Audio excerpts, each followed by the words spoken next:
반갑습니다. 내 가족의 사건처럼 하나하나 최선을 다하는 법무법인 이현입니다.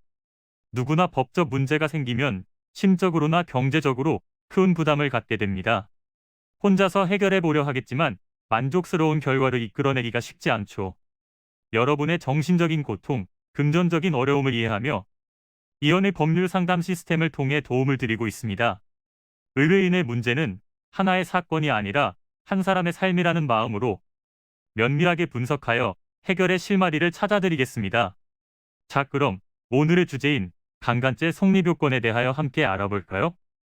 성범죄는 우리 사회 곳곳에서 일어나고 있으며 발생률 또한 매년 증가하고 있습니다. 이에 따라 강하게 성범죄를 처벌해야 한다는 사회적 인식이 높아지고 있는데요. 성폭력처벌법은 성범죄를 예방하고 피해자들을 보호하기 위해 만들어진 법안으로 상대방이 불쾌감을 가지거나 성적 수치심을 느낄 만한 행위가 모두 여기에 포함됩니다. 폭행이나 협박으로 타인에게 성적 수치심을 일으키는 신체 접촉 행위가 있다면 강제추행으로 간주가 되고, 폭행 및 협박을 수단으로 타인을 간음하는 죄는 강간죄, 심신상실 혹은 저항불능 상태를 이용하여 간음하는 것은 중간간으로 보고 있습니다. 피해 대상이 신체적 또는 정신적 장애를 가지고 있는 경우에서 강간을 한 경우 7년 이상의 징역, 최대 무기징역으로 처벌을 받을 수 있으며 19세 미만의 미성년자를 대상으로 한 성폭력처벌법은 더욱 엄격한데요. 미성년자를 강간한 경우는 최소 5년 이상, 최대 무기징역 선고를 받게 됩니다. 그리고 13세 미만의 아동범죄의 경우는 벌금형이 따로 없이 5년 이상의 유기징역이 선고됩니다. 벌금형 이상의 처분이 주어지면 보완처분이라는 것을 받게 되는데요. 이 처분은 성범죄자 알림이 신상등록, 전자말지, 성폭력 프로그램 이수 최대 500시간, 정해진 기간마다 경찰서에 방문하여 주기적으로 정보 등록을 하는 것 등의 처분입니다. 성범죄 사건은 피해자의 신고에 따라 조사가 시작되고, 이후 과정에서 피해자가 일관된 진술과 적절한 증거를 가지고 대응한다면 이를 소명하기가 쉽지 않습니다. 따라서 초기부터 자신의 상황을 명확히 판단하고 분석하여 적합한 증거를 최대한 확보하는 것이 중요합니다.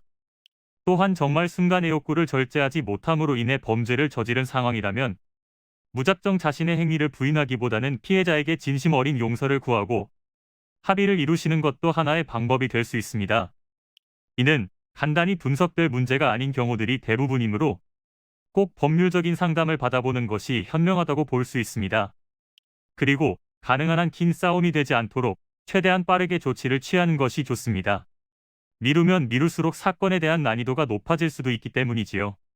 가벼운 병도 방치를 하면 상당히 무거운 병이 되듯이 이 또한 역시 사전에 바로잡으셔야만 간단한 조치로도 해결할 수 있는 가능성이 높아지는 것입니다. 여러분이 골머리를 앓고 계신 그 사안, 저희 법무법인 이현에게 알려주세요.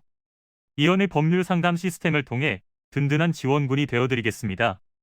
간혹 변호사가 아닌 사무장 등과 상담하는 줄로 오해하시는 분들이 계시는데 이는 전혀 아니며 저희 법무법인 이현은 변호사와 1대1로 상담이 이루어진다는 점을 다시 한번 꼭 알려드립니다.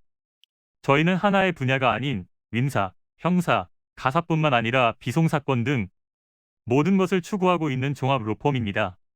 가장 궁금해하시는 사건의 해결 가능성과 해결의 키포인트, 예상되는 문제점과 해결 방안 등을 총망라하여 종합적인 시각으로 안내해드리고 있습니다. 보다 정확한 상담을 위해 전국, 전 지역 상담 접수를 먼저 실시하오니 해당 화면에 보이는 번호로 먼저 연락을 주시면 친절한 안내를 도와드리도록 하겠습니다. 인터넷으로 법무법인 이현을 검색 후 홈페이지를 살펴보시고 와도 좋습니다. 언제나 의뢰인이 처한 상황을 이해하며 그 입장에서 생각하겠습니다. 저희는 법무법인 이현이었습니다. 감사합니다.